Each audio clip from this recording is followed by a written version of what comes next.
Welcome to my corner of the internet. I'm the house hacker, and today I want to talk to you about successful decision-making practices.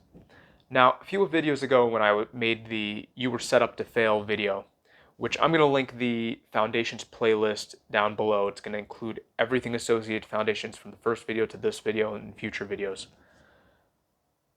In that first video, I said this. Somehow academia doesn't seem to understand it. That's going to have to be a video for another day. We're not going to dive deep into, research methodologies on a finance channel. Yeah, well, I'm going to eat my words because this is something we're going to talk about, because I realized there's a whole lot of bad information just circulating out there about how people became successful and how they achieved success. And the information that's out there, how do you filter through the good information, the bad information? And I want to talk about all of this. I want to talk about, starting off with, we're going to talk about logic traps and other traps that you will fall into when filtering through bad information. And then I want to talk about a neat test that you can do to try and figure out whether or not a view is too heavily focused on bias or not focused on bias. And then finally, I want to talk about techniques to help implement better decision-making processes and analyzing information and processing, cataloging that information in your head. So let's just dive right into this. The first part that I'd like to dive into when it comes to logic traps and thinking traps is the survivor bias. The survivor bias refers to a bias by people in general to want to hear the stories of people who've achieved success or who have succeeded or survived. But that's not the full story. There are so many lessons to be learned from failures that the surviving story, the succeeding story, is going to leave out a whole lot. It's the mistakes we make that we learn the most from. And so our bias to not listen to those stories of people who, nobody really cares about the guy who tried to be a billionaire and failed, but that guy has an important story to tell. And it's important to keep in mind that when someone tells you, I made $1 billion with these following steps, it might not work for you. And there's reasons why it might not work, because there are nuances in how that person approached it that they don't realize were important. But the individual who failed, who didn't have a grasp on those nuances, will be able to give you part of that story. The problem is no one really has an exact recipe for success. We have, techniques that we think would help, but in order to get the nuances, you just kind of need to go through it yourself. And the survivor bias gives you just part of the story and not the full story. So it's important to look at the other ones. The second trap I'd like to talk about is arguments from authority. You ever heard the saying, extraordinary claims require extraordinary evidence? Well, the claim that you're an expert is an extraordinary claim, and therefore it requires extraordinary evidence. So if you're ever talking to an expert and they just tell you to trust them, that should raise a red flag. Sometimes it's usually because they don't feel like explaining themselves. There's a lot of depth that they might have to go into. But if you don't understand something, trusting an expert blindly can be problematic. Now, there are techniques we're going to talk about later on in the video of how you can get past some of these issues, how to vet information that's coming in. But for now, what I want to say is when you're dealing with an expert, it's important that they be able to communicate their expertise. An expert who can't communicate their expertise is not really much of an expert. Being able to communicate the knowledge and the information that you have up here is essential in order for you to exude expertise on that topic. Now on to the third trap. Now this one's going to start with a little bit of a story to kind of give you the background information, and then we'll dive into the lesson learned. And I know it's going to feel like it's not really associated, but bear with me because it is. It's going to make a whole lot of sense. A very long time ago, over 1,000 years ago, a computer was created called the Antikythera Mechanism. Now, it's not like our digital computers that we use now. This was a mechanical computer. And what the Antikythera Mechanism did is you would put in a date, and it will tell you where celestial bodies are in the sky, whether it's Mars or the moon or the sun. It'll tell you where those are. Any date. Now, what's really interesting here is that the Antikythera Mechanism was made when people believed that the Earth was the center of the universe. Now, let's try and envision this in our head. We know how to track where a planet is in the sky based off of the rotation around the sun. How do you predict where a planet's going to be in the sky if you believe that everything's rotating around the Earth? I mean, just try and solve this problem in your head, and I think you're going to find that this is an extraordinarily challenging problem you had to solve.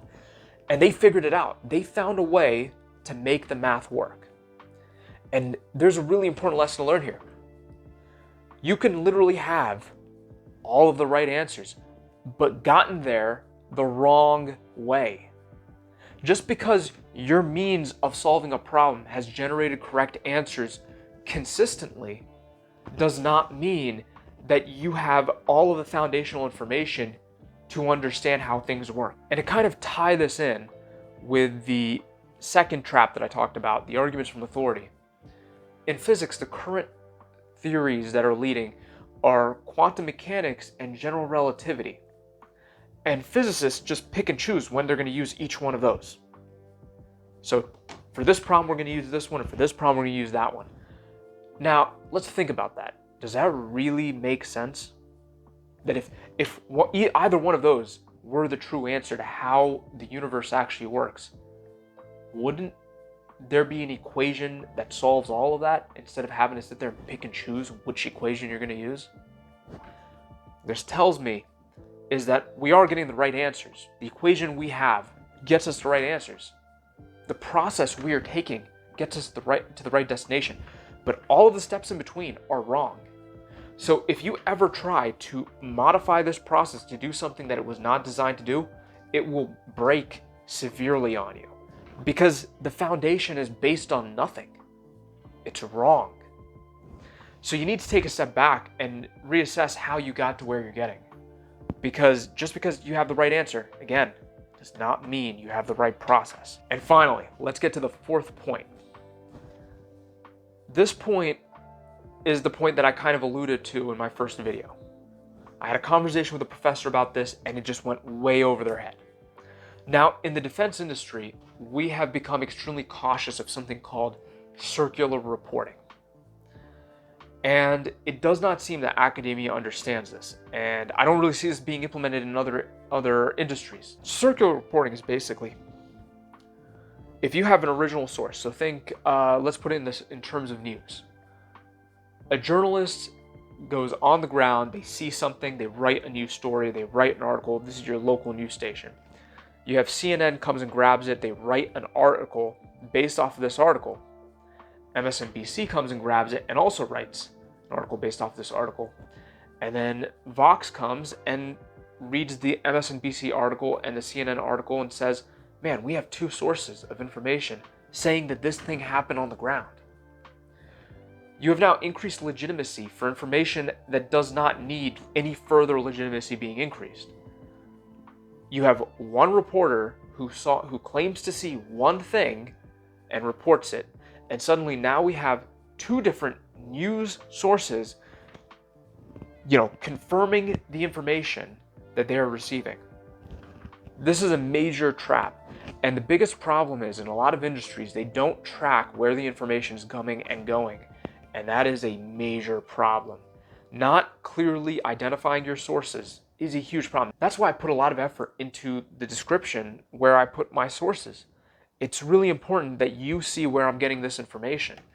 And I know the information I'm presenting isn't in the best structure in terms of identifying sources.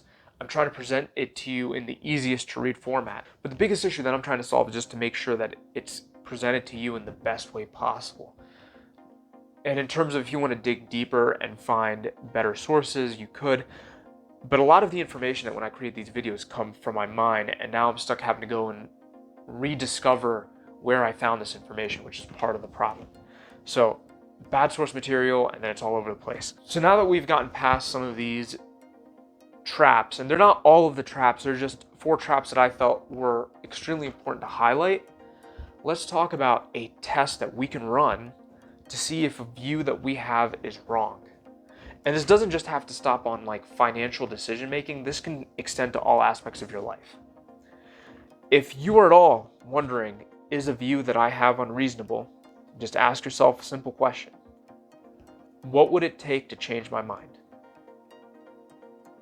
Then follow that up with, is the following list of items that it would take to change my mind a reasonable request to make? And if you are able to present a list of items and you are able to say, yes, this is reasonable, then your view is reasonable. But if you can't think of anything that can change your mind, then you have a mental vulnerability that you need to keep in mind when you're analyzing information. You need to identify that this is in fact a bias that you have that is skewing your perspective. So it's extremely important to identify those, because if you don't, then you create a vulnerability that eventually gets built on. And so the foundation of information that you're building on a topic is not really built on a strong foundation. In order to strengthen it, you've got to put these views, all views, to this test. And we're on a roll. Honestly, I was really worried that this video was going to be a 30-minute video, and I'm halfway through and I feel like this is going to be a much shorter video, which is a good thing. I don't want to make this drag on longer than it needs to be. So let's move on to solutions and techniques to implement to kind of improve how you make your decision-making processes. And I want to talk about disconnecting. And I think disconnecting is one of the most important techniques when you're trying to process new information and when you're trying to make decisions based off that information. Now, the first part that I would like to talk about is we're biologically designed to identify with the views that we have, to make those views part of our personal identity. And that's fundamentally a problem, because when you are corrected on these views, if you were to hold a wrong view, you would then take it as a personal attack when someone tried to correct it. And so in order to avoid that, you need to continuously remind yourself, and this doesn't get easier. This is a continuous struggle to remind yourself that this view that you have is an item that you possess. It is something that is of your possession and not a part of you. And that changing it should in fact be the goal, because it means that now you've grown. So when someone gives you an opportunity to change your view by providing new evidence, you should take a step back and accept the new information that you're being given, determine, is this valuable information? Is this information what you're looking for? And kind of reanalyze the views that you have. The next part I'd like to talk about is disconnecting your emotions, right? So now we talked about disconnecting identity. Let's talk about disconnecting emotions. Human beings are naturally emotional creatures, and trying to turn off our emotions is extraordinarily challenging, and most people can't. And when I say most, I'm talking about like 99%. So when you become emotionally engaged in a process, whether it's a discussion or an investigative process on a bit of information you're trying to better understand or you're trying to learn more about, the first thing you should do is identify what those emotional biases are. And as soon as you identify them, keep them in mind and now counterweight them. Whenever you feel like something is pushing you more towards that, further validating that, push against it. Apply a counterweight to this emotional bias just by identifying that it's there, and then placing those counterweights will enable you to make much better decisions. All right, we're rolling up right to the end here. I want to talk about the final part of how you improve your decision-making processes, specifically with how do you process information that's coming in, process and catalog it. So near the beginning, we did talk about sources and how do we manage the sources of our information. So I want to share a kind of technique that we use when we're trying to analyze if information is good coming from sources in the defense industry. And I'm going to kind of simplify the process so that it's a little bit less complex. So you want to look at not just the source, the person providing you that information, but you want to look at the validity of the information. You want to rate both of those in your head. So I'm going to give you a 3-level metric for how you analyze this. So let's start off with analyzing the source. Let's say that the source is going to be either ranked at an A, B, or C. A being the highest, C being the lowest. We'll say A is someone that you have, looked into the information they put out in the past, and this person has consistently provided good information. They're very clear in how they communicate the facts from their opinions, and other variables that you've seen from them that came up that you're determining this person is a highly reliable source. B is someone hit or miss. They're lacking somewhere. They're not quite an A, but they're not quite a C. And finally, your C is those are the individuals that you are unfamiliar with, new people that you've never seen before. These are individuals who have a proven track record of being wrong. They have failed, and it doesn't even need to be continuously wrong. It could be 60% wrong or 75%. What is your threshold? You need to figure out what that threshold is. If they were wrong 75% of the time and you checked, you fact checked them 8 times and they were wrong, we'll say 50% of the time. Well, I'd be cautious to listen to them. I mean, even if they're wrong 33% of the time, that's still problematic, and I would still consider them a C for that. And it's really difficult. It really is difficult to find people who you're going to rate A's. But how do you kind of, rate those individuals? You're going to also need to want to look at the information. And so as good information comes in, better information comes in, you're going to want to increase your rating for somebody higher and higher. So we'll say that rating number 1, we'll say this is highly trustworthy information. And how do we know that it's highly trustworthy? It's because this information has been corroborated through other information that you have seen elsewhere from other reliable sources. That this information on face value passes the sniff test. That this just sounds right. It makes sense logically. This information is just, it seems like it's all good. Then we can look at number 2. This is information that maybe you don't have a lot of corroboration for. It seems to logically make sense, but you really haven't heard it anywhere else. This is the first time you're hearing it. You're not really sure about it. Or, you've heard of it before, but not from too many reliable sources. You just got to kind of figure out your balance there. And finally, you got your number 3s. This is information that seems highly unlikely on face value. It is coming from a questionable source. It is information that you have not vetted. It does not look clean. So if someone is constantly providing you with 3-level information, then they should probably be ranked a C. And if someone who you previously ranked a B decided they're going to grow up and be more responsible in the information they put out, you could then eventually say, I'm going to push this B up to an A because he's been consistently providing me with 1s. And so you could think of like your rating scheme as this source is a 1A or we're talking about sources of information now, not people. So the source of information is a 1A because the information makes sense, has been corroborated, and the person telling you is highly reliable. And when you see that, you would feel less of a need to go and validate that information. But it allows you to then be more skeptical of the individuals that need your skepticism, and you can manage your time for analyzing these individuals and analyzing this information without burning yourself out doing a whole lot of research. So if someone is a 1A, you could fact check them once every 6 months, once every year. I still fact check them, but I very rarely fact check them when I keep seeing them push out information that I would rate 1 and they're consistently holding their title as an A. And I don't think I want to waste any time just in there, validating information that is extremely likely to be true versus someone who is consistently giving bad information and suddenly they give something that perks up my ears and I want to kind of make sure that's true. That's when I dive in. So these are my thoughts on, successful decision-making processes. And I kind of want to hear your thoughts on this. So like and comment below, subscribe if you like it. Let me know what you guys think. You know, these videos are a little bit different from the other videos I put out where I focus on giving you alternatives so that you can pick what path is best for you to achieve success.